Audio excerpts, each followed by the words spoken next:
திட்டம் மனிதனை மறுபடியும் சாவாமை உள்ளவனாக மாற்றுவதற்கு, மறுபடியும் தேவனோடு ஐக்கியப்படுத்துவதற்கு, மறுபடியும் தேவனிடத்தில் சேர்ப்பதற்காக இந்த செயலுக்காகவே நான் வந்திருக்கிறேன். ஆகவே இதற்காகவே இந்த சரீரம் கொடுக்கப்படுகிறது என்று சொல்லி உங்கள் பிரச்சனைகளையும் என்னுடைய பிரச்சனைகளையும் அவர் சிலுவையின் மேல் ஏற்றுக்கொண்டு உங்களுடைய பாவம் மன்னிக்கப்படுவதற்காக ஒரு தூய இரத்தம் சிந்தியிருக்கிறார் என்று சொன்னால் அது இயேசு கிறிஸ்துவை தவிர வேறு யாரும் இந்த உலகத்தில் சொல்ல முடியாது.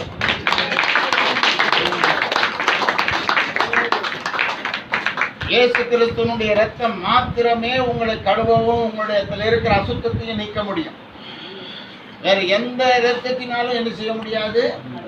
கோழி இரத்தத்தினாலேயோ மாட்டு இரத்தத்தினாலேயோ அல்லது நீங்கள் பொருட்களை கொண்டு வந்து படைக்கிறதுனாலேயோ அல்லது நீங்கள் வீணாக உங்களுடைய அசுத்தங்கள் எல்லாவற்றையும் வீட்டுக்கு முன்னாடி போட்டு குப்பையாக எரிக்கிறதுனாலேயோ உன் பாவம் உன்னை விட்டு என்ன செய்யாது, போகாது.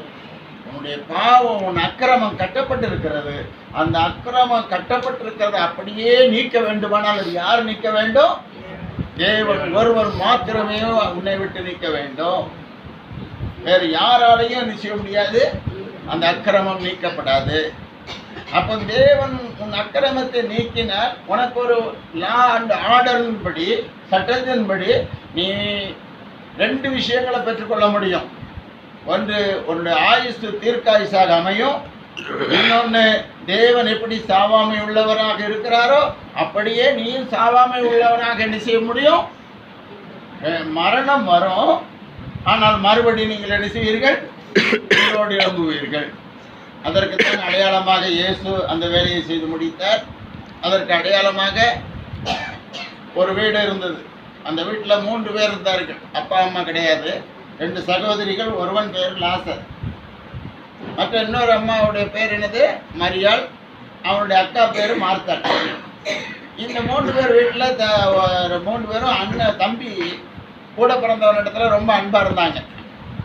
இயேசுவும் அந்த வழியாக போகும்போது அவங்க வீட்டுக்கு என்ன செய்வார், வந்துட்டு போவார். அப்படி வந்து போய்கொண்டு இருக்கிறதான இந்த சூழ்நிலையில் என்ன நடந்தது, அந்த வாலிபனாக இருந்த லாசர் இறந்து போகிறார். இயேசு அங்கே வரல. இயேசு என்ன செய்யலை, அந்த வீட்டுக்கு வரல. இயேசு அந்த வீட்டுக்கு வராமல் 4வது நாள் வர்றார். அது லாசர் இறந்து போனாருன்னு நினச்சிட்டு வரல. சும்மா அவர் என்ன செய்கிறாரு, அவர் அந்த வழியாக போகிறார். அப்பொழுது அவருடைய வீட்டிலிருந்து எல்லாரும் என்ன செய்கிறார்கள், ஐயா உங்களை ரொம்ப அதிகமாக நேசித்த உங்களுடைய நண்பனும் உங்களுடைய சிநேகிதனமாக இருந்த லாசர் என்ன செஞ்சுட்டான், இறந்து போயிட்டான்ப்பா. இப்போ 4 நாள் ஆயிற்று. இப்போ எத்தனை நாள் ஆயிட்டு, 4 நாள் ஆயிற்று. அது நாருமே அப்படின்னு சொல்கிறாங்க. ஆனால் இயேசு என்ன செய்கிறாரு, அந்த வீட்டுக்கு வராரு. அந்த வீட்டில் உள்ள பிரச்சனைகளை கேட்குறாரு. இந்த லாசர் இறந்து போனதை அவர் பார்க்குறாரு. இவரும் உங்களை போலையும் என்னையும் போலையும் அந்த வீட்டில் போய் ஒப்பாரி வைக்கிறது போல் அவரும் கண்ணீர் விட்டு என்ன செய்கிறாரு, எழுதுறாரு. இயேசுவும் உங்களை மாதிரி தான், என்ன போல தான் ஒரு மனிதனாக இருந்தபோது என்ன செய்தார், அந்த வீட்டுக்கு போனார். நீங்களும் நானும் கண்ணீர் சிந்துக்கிறது போல் அவரும் என்ன செய்தார், கண்ணீர் சிந்தினார்.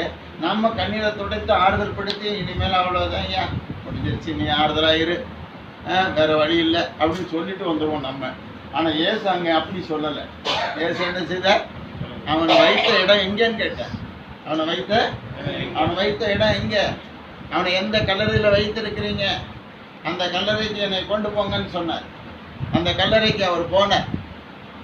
அங்கே போய் என்ன செய்தார், வானத்தில் இருக்கிற பிதாவை நோக்கி, எந்த ரூபமும் முன்னால் இல்லை, எந்த சாயலும் கிடையாது, தேவனை நோக்கி 2 கைகளையும் விரித்து, தேவனே நீ நல்லவர், நீ ஸ்தோத்தரிக்கிறேன், நீர் உம்மிடத்தில் கேட்கிறதை கொடுக்கிறவர் என்பதை மட்டும் அறிந்திருக்கிறேன், உம்மை நோக்கி கூப்பிடுகிறவர்களை நீர் பதில் கொடுக்கிறவர் என்பதை மட்டும் நான் அறிந்திருக்கிறேன்.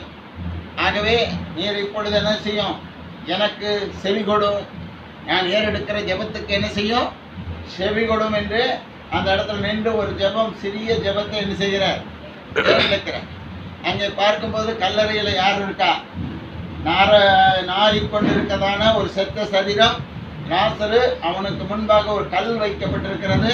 அந்த கல் வைத்து அந்த கல்லறை என்ன செய்திருக்கிறார்கள், அடைத்திருக்கிறார்கள்.